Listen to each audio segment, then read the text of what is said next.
Shantae and the Pirate's Curse is a game that dares us to be jovial and courageous, even when all the magic has left our lives. Personally, the magic has yet to leave my life, but that's only because no one I love and cherish has died yet. No, give it time though. I'm gonna outlive everybody, and I promise, no one is more upset about that than me. Shantae's magic is a little more opaque than that, and her belly dancing antics have garnered her quite the loyal fan base in the video game scene. She's the love child of WayForward Technologies, an independent video game developer who mostly make bank off of work-for-hire gigs for bigger publishers. When the money is right though, these guys and gals are able to publish passionate creative work all their own, and the company's flagship series is inarguably that of this half-genie hero. Shantae's journey begins in 2002, when WayForward creative director Matt Bozen got shown a concept dripped up by his wife, Erin. Erin had drawn on her experience at Cal Arts, where she and her husband were both students, to conceptualize this genie character. She could use her hair as a whip, and her belly dancing would be used to summon or control animal pals. This later gets simplified into Shantae simply transforming into the animals themselves, and with that, the foundations got laid for what would become Shantae for the Game Boy Color. Shantae original reviewed well, but sold 11 copies. Plans for a Shantae GBA game never materialized, but this plucky protagonist managed to return for a 2010 DSiWare game, Risky's Revenge. As I understand it, this one solidified Shantae's cult status, where people were now willing to die to meet her in the afterlife. But now you had a bigger audience waiting with bated breath for another title, chomping at the bit for another trip across Sequin Land. Of course, the issue with such things being, who was to say when or if Shantae would ever come back? So the fanbase sat and wait, hungry for more. That brings us to 2014, where this daring, dancing do-gooder indeed got a third installment. The team shook things up for this adventure, Shantae and the Pirate's Curse. It's definitely distinct, as our half-genie hero has been rendered wholly human, and as such is stuck in the same useless body as the rest of us, no longer able to obtain the form of an elephant. I myself don't have any history with this series, but I frothed at the mouth over a good Metroidvania, and I heard Pirate's Curse was the best one of these. I'm going into this one blind, hungry only for a decent time so I can focus on things other than the black hole where meaning goes to die that haunts my every waking thought. It's at the center of all our lives, but nobody wants to talk about it. People would rather ogle the hot genie drawing. Fair enough, I guess. We'll get this show on the road. Personally, I'm not attracted to these cartoons, but only because their hourglass figures have bobbleheads with anime eyes. We open on a lonely and foreboding grave, where a menacing voice proclaims the magic keeping him locked away has dissipated. He invokes a curse upon his earthly servants, and should they bring him the source of his powers, he shall rise to become the absolute ruler of Sequin Land. It turns out this is just Shantae having a really weird recurring dream after becoming human at the end of the last game. It's okay, Shantae. I've mentioned my dreams where my loved ones murder me, but recently I've been having this one where I'm in a labyrinthine metropolis, and this sends me into a panic attack that lasts until I wake up. So I feel you, is my point. We suddenly hear the sounds of war as our peaceful home is once again under attack. We suit up and answer the call, unwilling to let our new status as a stupid regular person stop us from protecting Scuttletown. First impressions here are real solid. Up front, the graphics and sound are killer. This sprite work is absolutely gorgeous, and the music is a jam. But the control is very fluid. I wish Shantae's jump height and whip length or her hair longer, but other than that, she's smooth as hell. The platforming on a basic level feels good to accomplish. And there's a reason they call me Sir Sensual, you feel me? Bad game feel is the biggest hurdle for me to overcome. If I can't slip into the control, I throw a tantrum.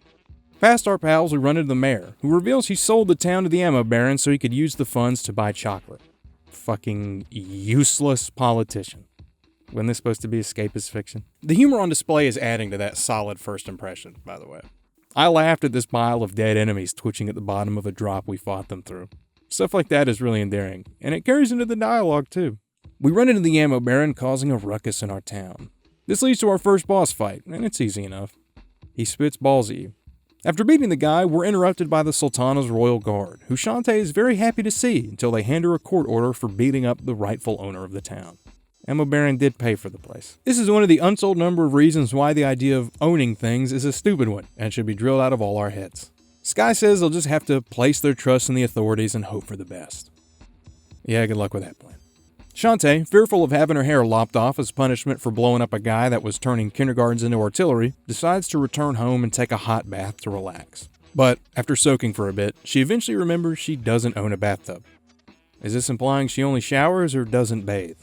The booby-trap tub is revealed to have been sprung by our arch-nemesis, the nefarious Risky Boots, the one who stripped us of our magic. Risky thinks we took all our men and stole all our pirate shit. We don't know what she's talking about, but she proves it by bringing us to our Uncle Mimic's workshop, where there indeed sits one of her Tinkerbats vacantly staring into presumably his own reflection. But suddenly, the Tinkerbat is transformed by floating malice, and he escapes his glass confinement as a mutated cacklebat. Risky, unarmed, has us deal with the thing. She knows she can just buy another gun, right? Upon its defeat, the cacklebat erupts into a vaporous dark magic. Risky hands us the magic lamp, the very weapon she used to siphon our powers in the last game, and we use it to suck up that twisted cloud. Risky tells us to keep the lamp, for she has bigger fish to fry. That cacklebat is a surefire sign the Pirate Master has returned to haunt Sequin Land. According to Risky Boots, the Pirate Master was an evil foe it took the combined power of the genies to vanquish. With them gone, nothing's stopping that undead bastard from harnessing the dark magic to wreak havoc once more on the mortal plane. Risky plans to destroy the sources from which the Pirate Master draws his power, and that will lay him to rest permanently. But to do that, she needs a map from the palace library. If only she weren't a terrorist and I didn't have a court order. I'm in a similar pickle, where my speeding ticket prevents me from visiting the post office. Inevitably, Shantae borrows her buddy's library card and decides to brave the potential awkwardness of running into the state officials intent on shaving her head. The areas between Scuttletown and the palace are the Scarecrow Fields leading into Tangle Forest, and it's a cozy stroll, giving you the chance to platform a little bit and take out some low-stakes enemies, should you choose. We run into our pal Bolo, who's looking to prove his worth by taking odd jobs around the palace. He's currently being eaten alive by those living dead kids, though, and so he asks us to find some flesh pops to give them inanimate tissue to nibble on, instead of his calves. We try to enter the palace doors, but unfortunately, we instead find the result of Bolo's handiwork. It seems, when he installed the lock on the front door, he somehow put it on backwards, upside down, and inside out.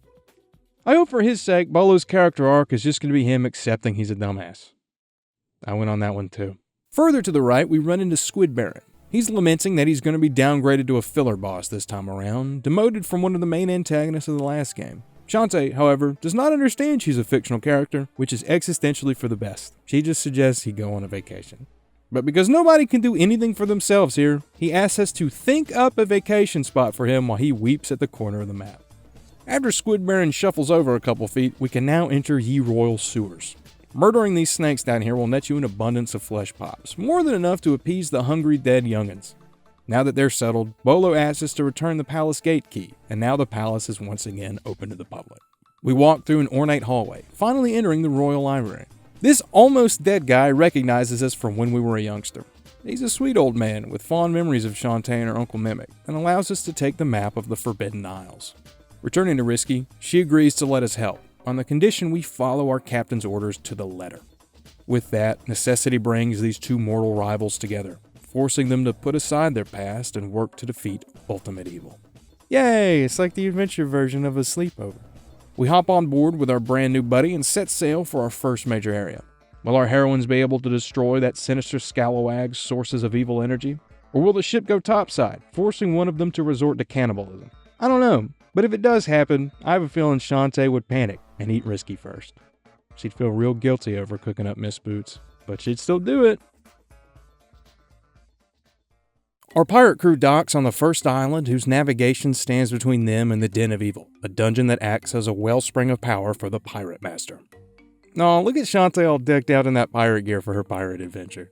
She's adorable, and I love her. Risky tells us it'll be up to us to find the sources of the Pirate Master's power here, and so Shantae on her lonesome embarks across Saliva Island. Gross. So Shantae and the Pirate's Curse is, on paper, a Metroidvania. But most of the locks and keys scattered across the map are connected through narrative rather than ability upgrades. Honestly, it reminds me of the structure of a 3D collectathon more than anything else. You're given a set of disconnected worlds to hop through with an expanding moveset, and much of the fun comes from playing with that moveset against the level design. But, akin to something like Ty the Tasmanian Tiger, a lot of the appeal also comes from being absorbed in the stories of these characters, and helping to resolve a conflict or progress an arc. You can see what I mean as early as this first world. As Shantae explores, she runs into a couple folks scattered across the island. The first is a pair of sorority girls, rather peeved their spring break vacation spot is without a pool. The next is a guy whose bride was turned to stone by the Pirate Master, and he refuses to leave her, growing old beside her petrified form. Bit of a difference in stakes here. But the guy's ring is used to activate platforms that can, in turn, bring you to this sleeping monstrosity at the top of these cliffs. The sign warns that he gets aroused by the smell of ham, and you're meant to remember the sorority chick started roasting up some swine as consolation for their being unable to swim. Bringing that stench up to the gigalummox apparently turns him on so much his mouth starts profusely watering, and with that, those idiots now have a pool. Once they strip down to their bathing suits, however, the sun reflects off their porcelain skin to reveal a spell carved on the wall behind them. I guess they're the only two sorority chicks without a fake tan. It turns out to be an incantation for petrification, so I hand it over to that weary sailor, hopeful that it can undo the Pirate Master's curse and renew the love that had been frozen in time by that inhuman monster. It doesn't work, but at least now we can get to the Den of Evil. You see what I'm saying with the Collectathon comparison, right? It's just that instead of being rewarded with a golden banana, you get another narrative key, and this dominoes until you hit the boss room. It feels like a similar structure fused with the Metroidvania bones of the prior games. Or maybe I've only played like 4 video games, and I think because the game has a jump button, they're borrowing from Mario. I like the dungeon itself. All the Dens of Evil are self-contained areas that feature progression through literal locks and keys, with some light puzzle solving and some heavier platforming. Ooh, we also nab Risky's pistol down here. It's a simple addition, but I think they crank a decent bit out of it early on. These switch puzzles add a lot to this platforming. The boss here is a plant with a giant floating eyeball attached to it. The ocular antagonist also shoots lasers, something we all know a giant floating eyeball can do in real life. After beating this thing with a lethal stare, we encounter a fleeing Tinkerbat. On his way out, he drops a map to the next Den of Evil. We grab it, unlock a shortcut with that nifty new pistol, and arrive back at Risky's ship. Before we embark for the next island, I took a pit stop in Scuttletown, which is in the process of being converted into Ammoburg. I love when games do this, where they tell a progressing narrative through the changes in a major location. But I really wanted to show you what happens when I hand over my heart squids to gain an extra set of hit points.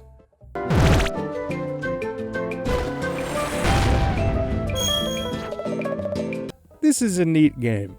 The Ballast Guards happen to nab me in town and drag me to the capital, where it turns out Uncle Mimic did some Kim Wexler shit and found a legal loophole that put the kindly librarian in charge of our fate.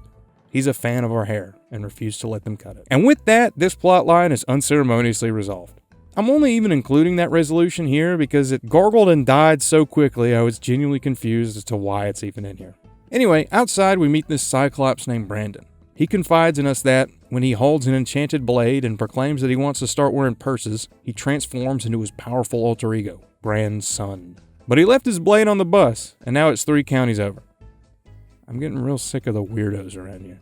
We return to the main quest at Spiderweb Island. When we make landfall, Shantae interrogates Risky on how she knows so much about the Pirate Master. It's here that Risky reveals a shred of her checkered past. She once served under that scourge of the seas. In fact, she was his first mate. Upon his death at the hands of the genie, she commandeered the Pirate Master's ship and crew for herself, becoming the wicked seafarer Captain Risky Boots. She lets us keep the pistol that once belonged to her former master, and with that, we're let loose. I'm liking the spooky vibes of this one. These sack ghosts are neat to look at, and I love all the work that's gone into animating these wonderfully drawn sprites. They may not all gel together as a whole, but these are all very cool drawings to enjoy regardless. And when an enemy doesn't get a unique death animation, they explode into bones. This former half-genie is unperturbed by the gruesome ending she provides. At the top of this here hill, we catch our pal Roddy Tops all tied up and fixing to become the next morsel for this tank-sized spider. We yell at the thing and it crawls away, letting us free our pal from the stuff that spiders squirt out of their spider ass. It's called a thorax. Apparently we're pissed at her because she really wants to eat our brain. The argument can't continue, however, because Roddy Top starts going numb in the legs. Fearful she's fallen prey to that spider's lethal venom, the selfless Shantae offers to carry Roddy Tops through the twisted forest before them. This leads to a linear platforming section, where you've got to go a few screens carrying this zombie we're worried is going to die for some reason. It's fun when it works. A lot of these rooms are mostly waiting, which makes screwing up annoying. But when they throw out these robot enemies that force constant movement, it resulted in some enjoyable moments. I don't know what so many robots are doing in the woods, but if you think those are out of place, check out the tapeworms that spit sperm at me. Arriving back at her home, we find out Roddy Tops conned us into carrying her so she could have a free ride. What an asshole. Afterwards, we meet up with one of her brothers, Poe. He needs some squid oil to get their wagon wheels rotating again. But I don't have that, and this is a squidless island. Here's a good example of how these lock and keys work as story beats. I need that ink, and there happens to be a character by the palace who can squirt some out for me if I find him a vacation destination. This is what guides me into the gameplay, where I get the idea to use my new ability in a previous area to progress. I prefer that to more open design. A goldfish remembers things for longer than I do, so it's nice for the locks to be more than just points on a map I'm meant to mentally catalog. Sure enough, shooting this switch in the royal septic tank opens the way to a travel brochure, and that tentacled bastard will take what he can get. He's enamored with this tropical getaway, and to thank me for solving his existential malaise, he gives me his mucus, basically. With that over with, I have to backtrack through those earlier screens to get back to Risky. But I love the way these stretches have been designed. The enemies are just the right height to jump over, and these levels have been constructed to make it a smooth ride going both ways. You're given the freedom to ignore a lot of these enemies, and the reward comes from successful platforming through this wicked smooth movement and control. This is an enjoyable realm to travel through, which makes for a concrete foundation for the rest of the game's delivery to land. Giving Poe the squid oil fixes the wagon, and with that, we have a fast travel from one end of Spiderweb Island to the other. As a thanks for getting his wheels turning again, Poe gifts us this shriveled thing. Really, the fast travel was enough, man. You shouldn't have. We end up near Roddy Tops' house again, and now I can explore around a bit. I catch the entrance to the next den of evil, where this spooky voice yearns to be fed the petrified wiener. I slip it through the bars and enter the Cackle Tower. The upgrade in here is Risky's pirate hat, which Shantae can use to float into a glide. This is a wonderful movement addition. They crank some decent challenge out of it using wind currents to push you around increasingly precarious situations, but the thing is just fun to use on its own. You get a slight upwards boost when you pop it out, and the speed at which you descend has such a comfortable amount of weight behind it. These dungeons are also feeling good in the sense I haven't gotten lost yet, which earns these designers honorary degrees from Harvard, as far as I'm concerned. They basically made a self-aware panda intuitively navigate this place. Progression folds in on itself very nicely, and I really enjoyed getting to tackle this dungeon without too much aimless wandering. Through the boss door, we get to take our revenge on the Empress Spider for trying to take a bite out of Frankenstein's teenage monster. This boss ramps up the difficulty nicely. It layers challenges underneath her increasing speed, and that was more interesting to fight against than the pinball with angry pupils. Unfortunately for her, the Empress Spider didn't realize if she just stayed up there was jack shit I could do about it. One final headbang sends her aflame. Another Tinkerbat gets spooked and drops the map to our next destination. That leads us back to Risky. She's been mulling it over, and she thinks the Pirate Master is using her gear as a means to lure her in, so that he might trigger the curse that was placed on all who sailed under him. None of these scenes are voiced, so I can't really highlight the writing that well, but I smiled when Shantae showed some happiness at her and Risky's progressing relationship. The dialogue is definitely overwritten here. I think most of these exchanges could be cut by like 20%, but the characterization and humor on display is really endearing. They're stringing me along with character arcs. My one weakness. Aside from, bullets and shit. But with that, we disembark yet again. Shantae may be two halves human now, but with Risky's help, she's becoming quite the capable pirate. Will it be enough to overcome the Pirate Master's forces of terrible evil powering his cursed soul? It entirely depends on how much shit they make me do. I didn't sleep well last night. Because of, the labyrinth.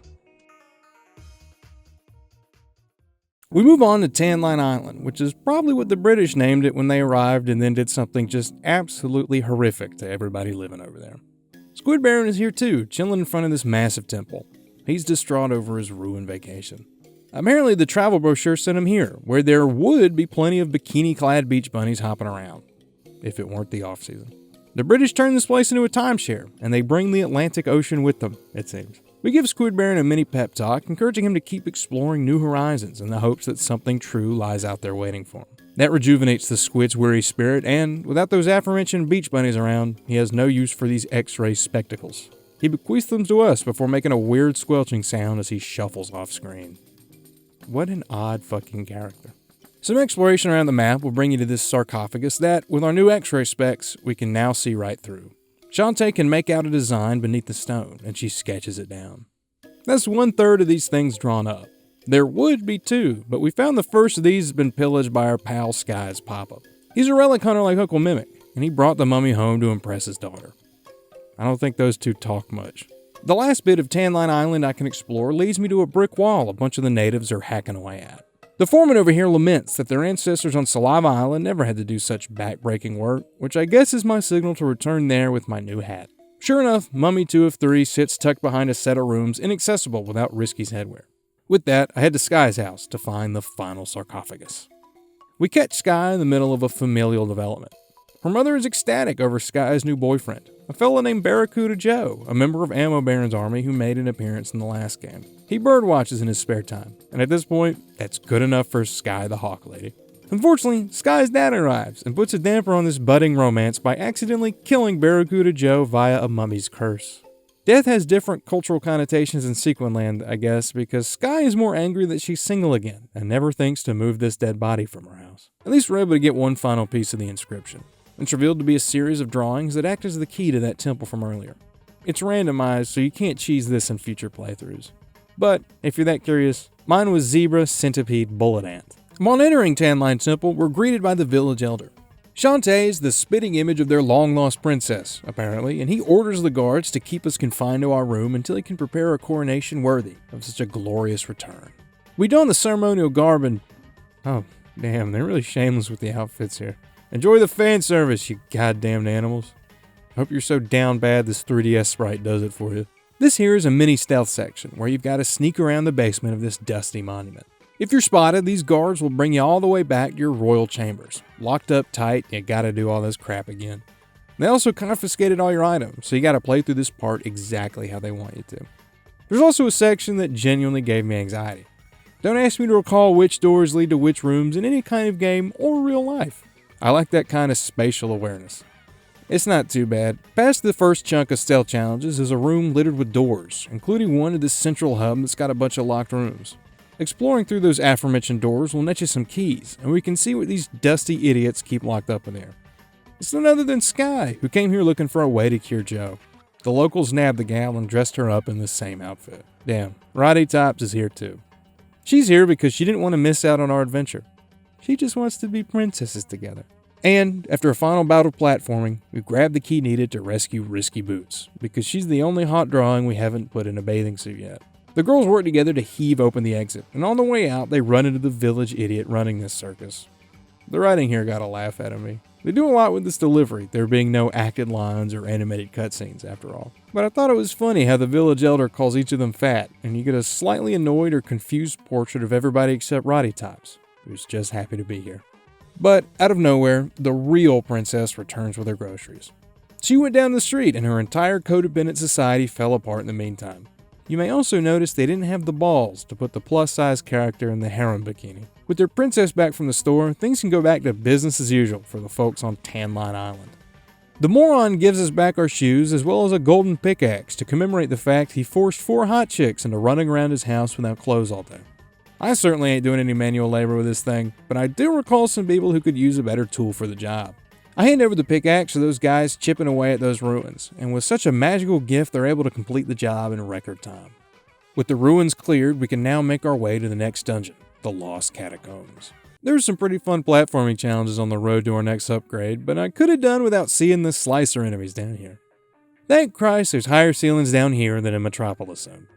Eventually, after nabbing enough keys and shooting enough switches, we find the chest housing that upgrade, Risky's Scimitar. Now Shantae can do a downwards thrust that breaks particular blocks.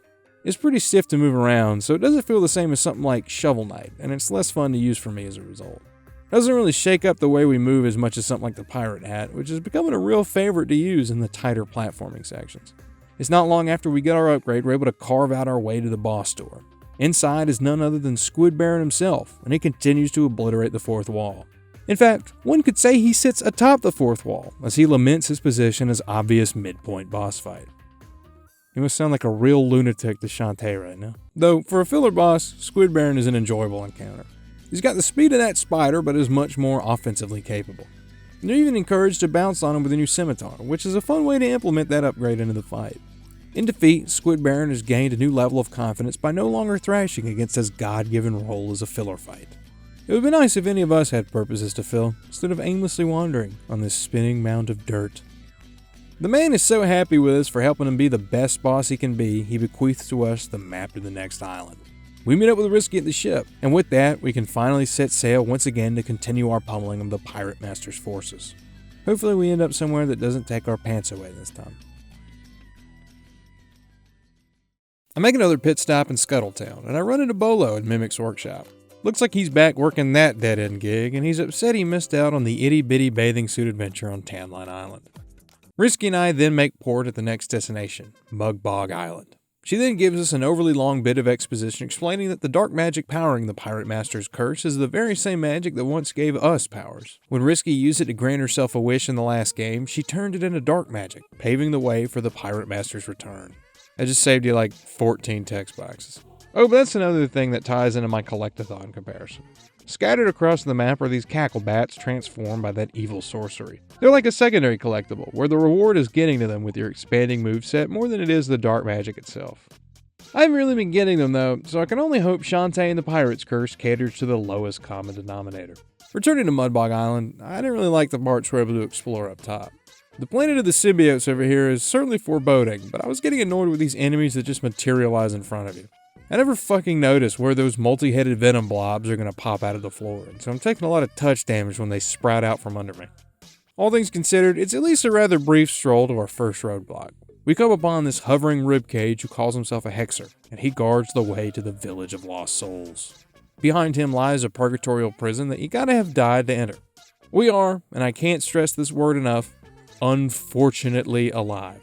So we gotta find a workaround. You're meant to explore around and eventually notice this underground chest on Spiderweb Island. Use that brand new scimitar to carve away the rock, keeping you from buried treasure. Inside this chest is a fossil. Personally, I don't give a shit about old crap, but my nerdy uncle would love to have this. We first throw Bolo a bone by asking him to figure out if I'm holding another petrified penis. He asserts his uselessness, but Shantae offers him some glasses so he can at least not know what he's looking at a little better. Surprisingly, those X-ray glasses turn Bolo into a certified genius. He's able to uncover that it's actually a ritual death mask from 15,000 years ago. Damn, so it's from dinosaur times. Wearing the death mask, the Hexer reads the burdens that life has carved into this stone facade. He sees we caused much hurt, but also endured terrible suffering ourselves. So far, it sounds like he's just describing anyone who has ever been born, honestly. Except Shantae, ironically enough. She is pure. We're now led into the village of lost souls, a place where dead wanderers might forget their earthly sins and chill in the space between perception and reality. I first run into this vibrant group of freak shows who need us to return to them their color-coordinated coins. I'm most unnerved by the thing on the left. Is that a toad with a screw in its head or a monkey wearing a onesie? Also with a screw in its head. A little to the right is where the game gets sad out of nowhere. We meet the spirit of a schoolgirl who brings hazy recollections to Shantae's mind. The girl says she's only happy when she's asleep because she dreams of a world where she's home with her family. But when she's awake, she's all alone down here and can no longer remember them. So, while I was hopping around looking for the dead people's quarters, I wanted to reemphasize how good Shantae's movement feels. That solid baseline makes her reacting to enemies through her control feel rewarding, even if the combat itself is pretty bare bones. But now that we're adding in more movement abilities, like that oh-so-enjoyable pirate hat, I feel like I'm stretching my legs and getting more creative with how I'll tackle the level design. In the name of balance, however, here's the part that's absolute bullshit. Once you return their currency to these clowns, you're able to play a game with them. I don't want to talk to that monkey, let alone play a game with him. But that's not the issue. The thing you have to guess is the result of a coin toss. Literally, they flip a coin. And if you get it wrong, you have to start the whole game over. I asked ChatGPT the statistical probability of me getting it right in one successful go, and it turns out all I had to do was cube my 50-50 odds to come out with a measly 12.5%. It thought for 9 seconds on that one, so it probably incinerated a puppy to get this answer. I hope it was worth it. Luckily for everyone, you don't have to do it in one go. There's a save room up top, bringing your chances back up to an even half if you have visited every turn. But seriously, what the hell, you guys? Winning the guessing game nets you this locket, and it belongs to that lost girl. Handing it over fills her with homely love from her days amongst the living, as the image of her family radiates warmth through her astral veins. She recalls her 2 brothers, both of whom have always looked after her. It's at this point Shantae realizes whose spirit she's talking to, and why she got such strange pangs of familiarity. The lost schoolgirl has one final request. In her dreams, there's a friend of hers who comes and goes. The dream girl is amazing, and our lost one wants to be just like her. It's just that every time she reaches out, she can't help but end up pushing the girl away. Shantae, now seeing the full picture, promises to find her friend and tell her exactly how she feels. The girl tells us there's one last person to help down here, and to summon him, we must plant this hopeful flame.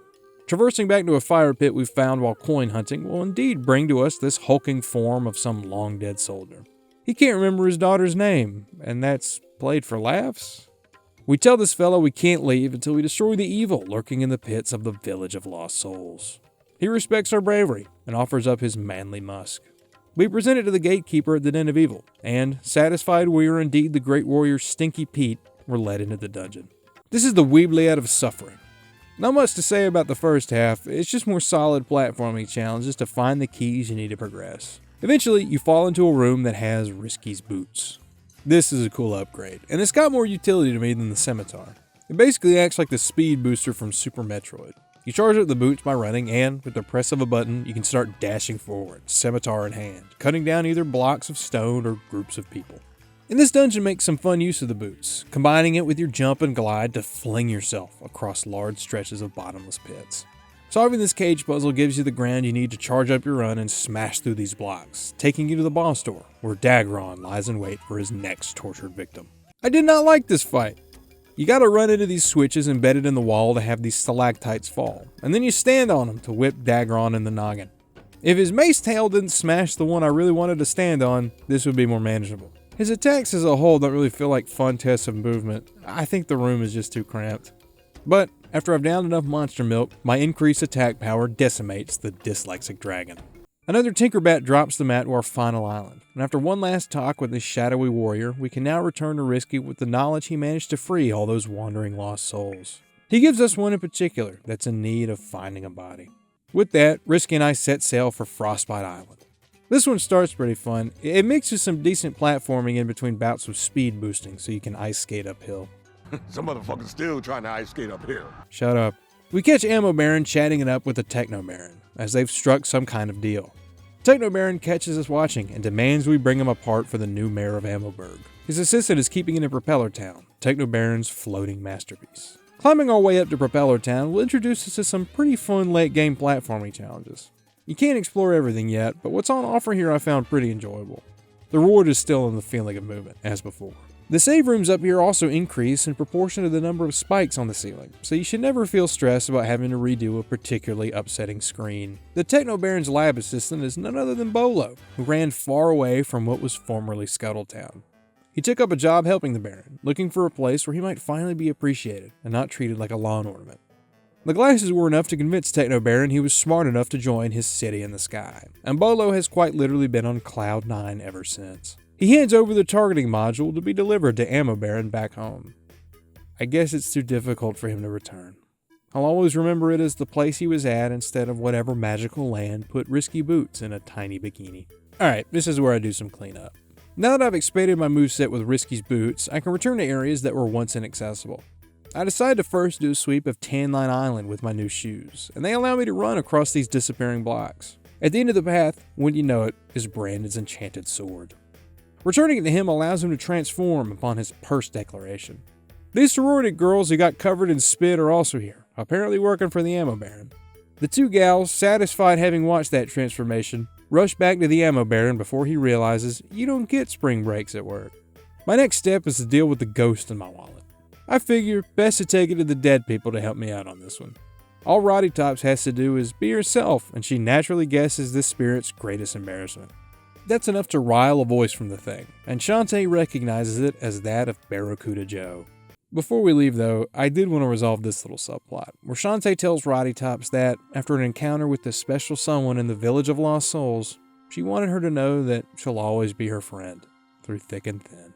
Aw, what a sweet resolution. Roddy Tops makes it weird immediately after, but that's in character for her, so it comes off as endearing. To me, anyway. It ain't my brain she wants to eat. Back at Sky's place, we decide to perform a little magic to re-energize her love life. Saying the magic word sends Joe's ghost back into its mortal shell, his flesh made whole at the return of his spirit. But I wouldn't celebrate too fast, Sky. Time and the place between body and mind made him realize he wants to see other people. I don't know, man. Not to be a dick, but I think that may have been the best you were going to get. Finally, upon giving the Ammo Baron the targeting module, his fully loaded crew can now use it to aim the city-sized cannon directly at Sequinland Palace. Luckily for Shantae, she didn't accidentally commit treason, because that bullet the size of a Hummer actually blows a giant hole in Frostbite Island. How is this possible, when it seemed a sure bet the Ammo Baron was about to incinerate a shit ton of lobbyists? The answer is in the targeting module. Much like the Palace Lock, it's been engineered backwards, upside down, and inside out. Bolo's incompetence has ensured Sequinland will continue to exist under the tyranny of the monarchy. Thanks, idiot! Anyways, now we can access the dungeon of Frostbite Island, the abandoned factory. This dungeon was really enjoyable because the devs can incorporate challenges that use almost all your moveset. Combining different abilities or using them to make platforming more interesting really livened up this joint. And it's here we get our final movement upgrade, Risky's Cannon. This one's real intense. It gives you 3 additional jumps once you're airborne, firing a lead ball directly beneath you. 3 extra jumps is quite the hefty addition, so we'll see how this affects my interactions with the level design going forward. The boss down here is the Steel Maggot. He's got 3 big "fuck me" signs taped to his back, and hitting them with the cannon fire will make him vulnerable. It's not that hard. Another Tinkerbat drops one final map for us to give to Risky. She recognizes it as the way to the Pirate Master's grave, where the genie sealed his bones away in an island tomb. Our gal set sail for one last journey. With the sources of dark magic destroyed, Risky says we'll have no trouble obliterating what remains of her former captain. With that, storm clouds begin to encircle our world as we approach the lonely grave. The pale full moon is apocalyptically closed for some reason, and Risky tells us the Pirate Master is certainly already aware of our presence. She wants to have a chat with her former boss before she blows his bones to kingdom come. But before we approach the tomb, Risky tells us that, should things go sideways, we must round up all the dark magic and destroy it. I'm guessing that's for, like, the 100% ending. Right? We're just about to set this place ablaze when the Pirate Master reveals his ghostly form, apparently still plenty powerful despite all that hard work I did. The guy is understandably pissed about the mutiny, and even more understandably pissed Risky turned his face into a top. It's actually very macabre on Risky's part. What the hell, lady? The Pirate Master disappears with Risky, off to turn Sequin Land into his own personal pillaging playground. Shantae at first wants to warn everyone, but then she and I both remembered what Risky told us. We gotta gather up all that dark magic. Fuck me. Time to check game facts. No, at least Shantae can now wear her pirate outfit judgment free. Adorable. I actually don't mind the get everything hitch here. You're made to go back through these levels all decked out in your pirate gear to blow up the hidden cackle bats. Because so much fun comes from the movement, it was genuinely enjoyable playing in these spaces with all the tools in the toolkit. I love how these upgrades change the way you approach platforming challenges, so getting to be a little creative and looking for those mutated Tinkerbats was actually enjoyable.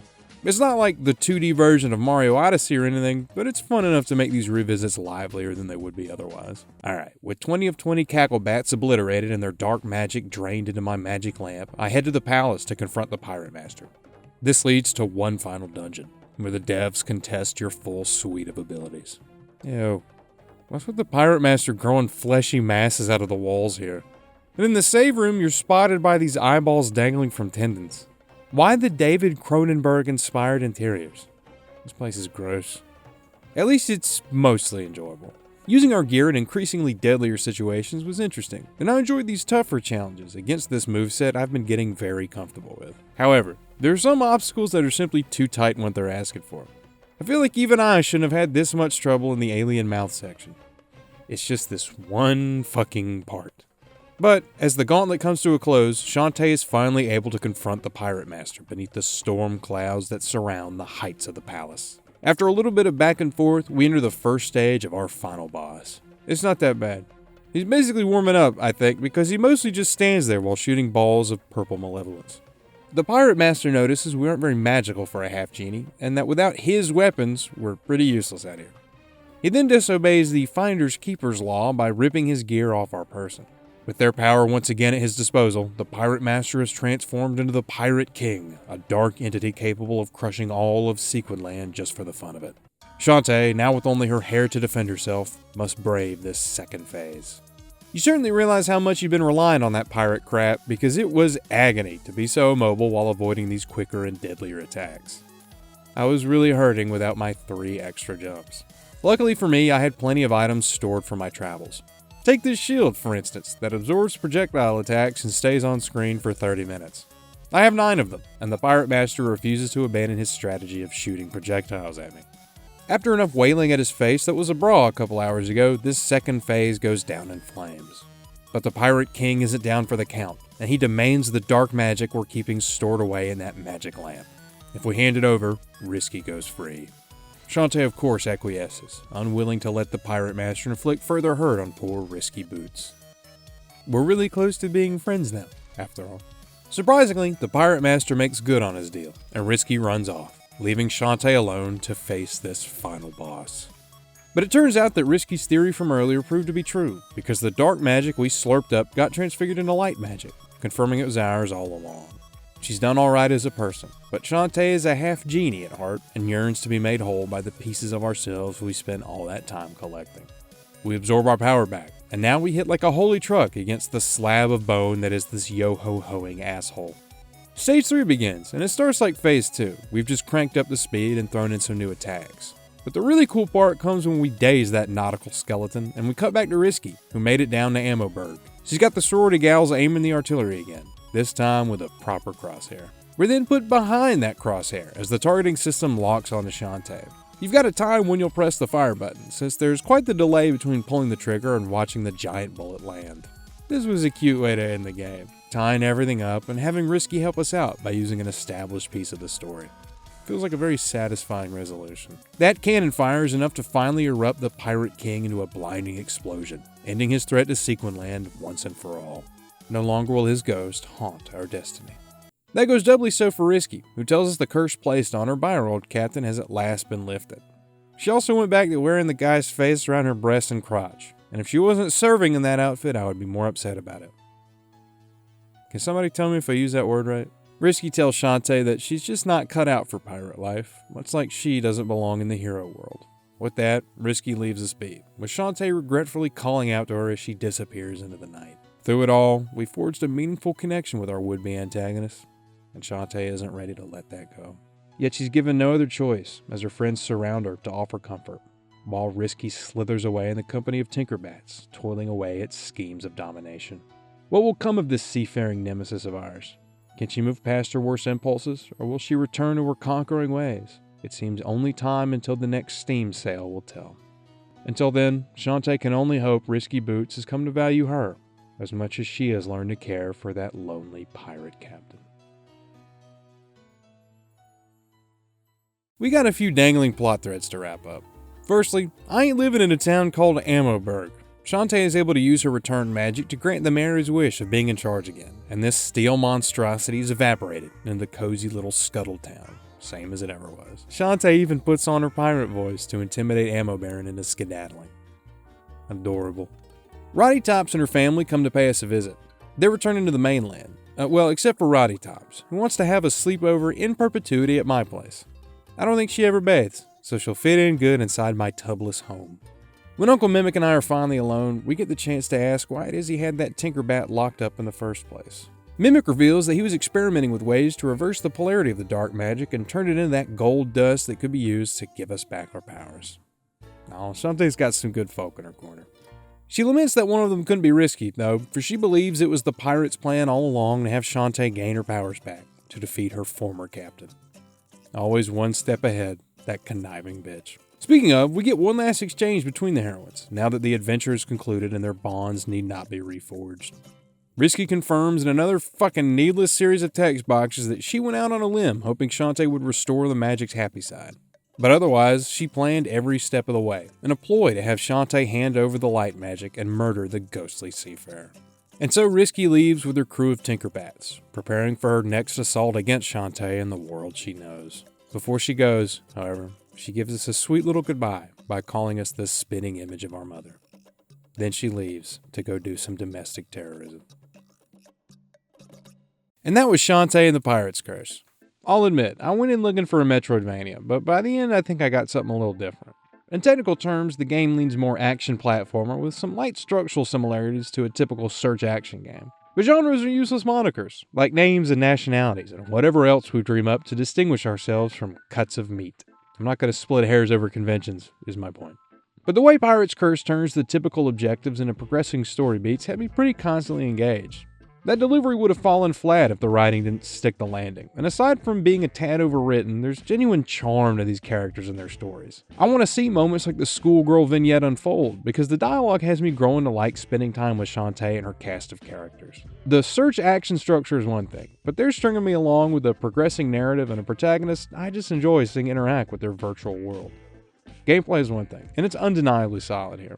I can't hammer home enough just how enjoyable it is to move around these spaces. And the upgraded moveset just increases how much fun and creativity you can crank out of the platforming. But my real weakness is story. And Shantae and the Pirate's Curse ropes me in by making those locks and keys function as actual story beats. A new move is cool and all, but by God, I want to see Shantae and Risky become best buds the more they set sail. This game gets a recommendation from me.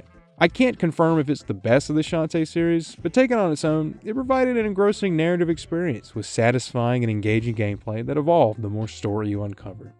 I definitely get the appeal of Shantae, because the word that kept popping up in my notes was charming. She effortlessly steals your heart, that magic little bastard. She doesn't steal it in a literal sense, of course. That's more of a Risky Boots thing. And hubba hubba, she can take my organs anytime. I think that's how you flirt. Women at the bar are scared of me.